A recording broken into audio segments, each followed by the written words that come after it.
Welcome to the podcast. If you'd like to listen to an ad-free version of this episode and all of our episodes, then search True Crime Today Premium Plus on Apple Podcasts and press subscribe. That's our premium channel where all of our ad-free and advanced episodes live, all in one place. True Crime Today Premium Plus. Search it on Apple Podcasts and press subscribe. Even try it for 3 days free. Not all monsters are under the bed.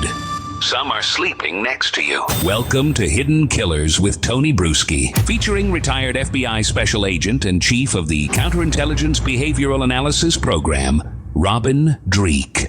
Christian Combs, Diddy's son, he is in the news this last week. Why? Because, he's allegedly doing a lot of the same things Dad has been accused of. This time, the accusations come from a former yacht stewardess, alleging sexual assault and battery during a July 2022 yacht trip. The lawsuit also includes claims of emotional and physical distress resulting from the incident, which allegedly derailed her career and her personal life as well. Joining me to discuss, Robin Dreeke, retired FBI Special Agent, Chief of the Counterintelligence Behavioral Analysis Program. When your dad's Diddy, do you know right from wrong? You know, there's so many things that just bother me about this. Probably not. You know, we learn our behaviors from the first people in our lives that interact with us, and that's our parents. And so when you see abhorrent behavior and you're told that's normal behavior, you start behaving the same way because why? There's no repercussions for that negative behavior. And when you're taught to potentially dehumanize or objectify human beings and women, you think that's a righteous thing to do. And there's no repercussions for it. And so that's part of the issue, most likely here. But also the thing that bothers me also on this is look at all the resources, again, that are getting sucked into this one family. How many more interviews have to be conducted? How many more manpower hours? You know, it's just how many subpoenas have to be served for cell phones, for interviews of the captain of the ship, for the people on that ship, because they're going to have to now establish credibility of all these people involved. And they've got to go for evidence because now it's just hearsay. So it's just another treasure trove of time consumption that are just detracting from other crimes. Well, and if you kind of run it all through your mind, okay, if this is one person that's complaining about this and they were treated this way as it would be classified as a stewardess on this ship, I'm guessing she probably wasn't the only one that would have been treated less than like a human by these individuals who seem to really think that there's no bounds for who they can and cannot assault. Yeah, absolutely. And that's why it's with one little puff of smoke in this case, it looks like we're going to have a lot more smoke and a lot more fire coming up, which again, I can't imagine being in charge of this investigation. I can't imagine how many thousands of hours of interviews have to be conducted because you're going to, you get your leads from interviews or technology, one or the other, and they're going to corroborate each other. And in this case, like we said in the last episode, they need to really filter out what is going to be prosecutable, what's going to be good in front of a jury. And so you have a lot of claims for all these things, again, innocent until proven guilty. So they're going to really need some hard evidence, going to need some photos, they're going to need some videos. If not, you're going to need a lot of witness testimony and the credibility of those witnesses, which are going to have to dive deeper on each of these people's life arcs. And so they're going to have to talk to all their social network to see, are these healthy relationships they typically have, unhealthy? So it's a lot of work to be done just on one more puff of smoke because there's a pattern behavior with the entire family now, it looks like. Yeah, I mean, what do you think is going through Christian Combs' mind when he got served these legal papers? Granted, it is a civil suit. This is not a federal indictment or anything, but I mean, it could lead to that, as many things have happened with Diddy that have led from civil to a federal type charge. But it's real now. I mean, he himself is getting, it's not just rumors that he's been involved in this or that. There's actual legal paperwork that's been drawn up saying you are involved in this. So that's a great question. What's going through his mind right now? You know, and so where you got to do the deep dive on what I call active empathy. In other words, put ourselves in their shoes and do what we do when you and I talk is the thought experiment. So it's challenging to do that because you know how you and I would react to this, because that would be an aha moment in our lives, a humbling moment. But we don't know his life arc and his life pattern. So we can let's kind of put ourselves in his shoes. If he's lived, again, pure conjecture, if he's lived a privileged life, he's seen his father's behavior for a large period of time, and he's seen him treat other people like this without any repercussions until now. He now has a life arc of experiences where I can do things and get away with it. And it looks like there might be instances where he's been around people that get enraged and angry when they're told no. They're not used to being told no. They're not used to being told they're wrong because people are sycophants around them and always wanting to bow to the altar that they put themselves on. So my initial impression is there might be a maybe not an aha humbling moment, but a rage moment where he's like, who are they to question me? So it's going to be victim blaming maybe that's going on potentially. I don't know.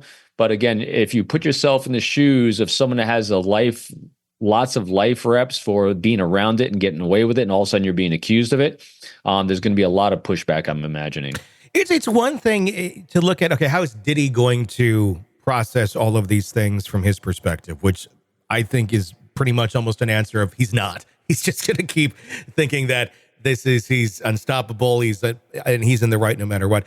But when you're talking about the kids and those who were around him, if they're taking all of this in with any semblance of reality, this has got to be almost like grief, where you're going to go through the stages of all of that, the anger, the bargaining, the you name it, because life has changed fundamentally as they know it going forward. It's not what it was. It never will be what it was. And you're losing something that was a positive force in their life, dare I say. I'm not saying, assaulting people is positive, but I'm saying more so the fame, the access to things, and life was a positive force in their life. And now suddenly all of that has changed. And then on top of that, you're getting called out for the things that you were doing that you thought were okay. That's got to be a lot for anybody to take on. I'm not in any way, trying to have pity on him, but it's a lot for a brain. Yeah, and you hit it right there. Robert Greene, Laws of Human Nature. There are self-identities being assaulted right now and being put aside, told it's wrong. So their identity of how they've seen themselves in the world is being challenged and being discarded, really. So what I'm hoping they have in this moment, which I hope everyone has in these moments, because we all have fantastic humbling moments from time to time, not to necessarily to this degree, but I'm really hoping for them to make it through this is that there is a great loving critic in their life that is a truth teller, that is a truth bomb, that has a good grasp on what a healthy relationship is and what healthy behaviors are, that can kind of be there and start guiding them as they're working through the emotions of their identity being crashed around them, kind of re-establishing who they are.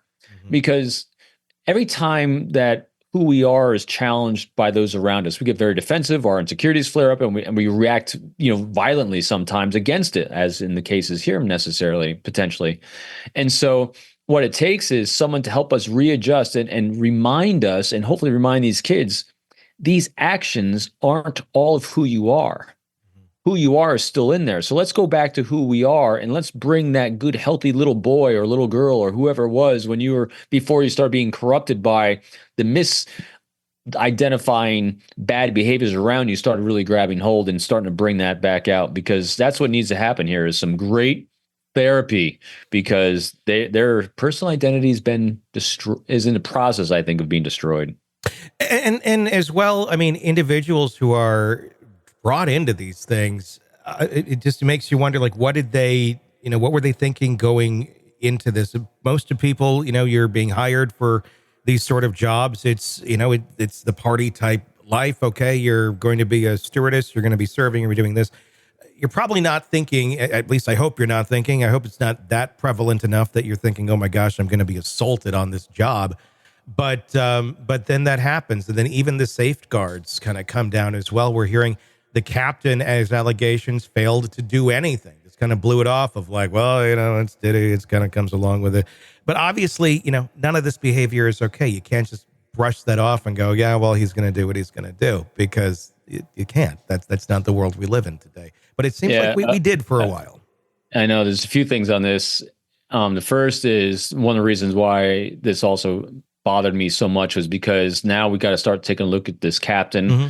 Is this a one-off that it just happened on this cruise or what, or this charter, or was it multiple charters? And so I'm going to reveal something embarrassing about myself here. I watch a show that it gives me a good insight into this. I love Below Deck. Okay. And so I love watching Below Deck, whether it's Below Deck Mediterranean, Below Deck itself, I just love, because that is a great human condition. I'm watching people under stress with alcohol doing really stupid things. Mm-hmm. And all I'm doing is so when this popped up, I'm like, oh yeah, I get this. I get this world again from a reality TV show optic, obviously. But I know from at least watching that this kind of behavior that Diddy did and his family did is cause for them being kicked off the charter. Mm-hmm. So that's why I when I first saw this as like, hey, we've really got to take a look at this captain now as well, and the people that allowed this to happen. Again, this is one stewardess's claim, and I've seen in the show that, hey, you can have some crazy. And she might be a crazy, but at the same time, it's going to take time and resource to interview everyone on the crew, establish patterns of behavior, talk to past charter guests to see what kind of things are going on there. So, see what I mean? Yeah. From one little puff of smoke, because we already have a pattern of behavior with Diddy established, we got to do a full-blown investigation in this area to see if there's even more to go at. Yeah, and from all the smoke that is there, and all the other smoky fires that we've been told are out there, it does seem like there's anywhere they went, it really was that bad boy behavior. Quite, I mean, and they sang about it, they rapped about it. It was directly in front of us the whole time, and we're like, I don't think any of us really knew. I don't know. I hope we didn't know just quite how dark it was, but my God. And now the world knows I like Below Deck. I don't know what's more tragic in this story. That is pretty sad. I'm a reality. You can imagine, because I'm a human behavior guy. Yeah. I love reality shows. Between that and if you're suffering some way in Alaska in the middle of nowhere, especially the show Alone, I love that stuff. I mean, because look at all the reading I do. Oh, yeah. I mean, yeah. No, I don't like scripted stuff at all. Well, although reality is kind of scripted, but anyway. Yeah. Welcome to the podcast. If you'd like to listen to an ad-free version of this episode and all of our episodes, then search True Crime Today Premium Plus on Apple Podcasts and press subscribe. That's our premium channel where all of our ad-free and advanced episodes live, all in one place. True Crime Today Premium Plus. Search it on Apple Podcasts and press subscribe. Even try it for 3 days free. Let's be honest. Nothing kills the thrill of a good murder mystery like a commercial for laundry detergent. It's like someone slapping a closed sign on your favorite dive bar. But you're not here for that, are you? You're here for the good stuff. So ditch the ads and upgrade to True Crime Today Premium Plus on Apple Podcasts. With True Crime Today Premium Plus, you get your crime straight. No chaser. Commercial-free with extended interviews and early access. It's like getting the bartender's special when the bar's already closed. Search for True Crime Today Premium Plus on Apple Podcasts. Subscribe and drink it all in.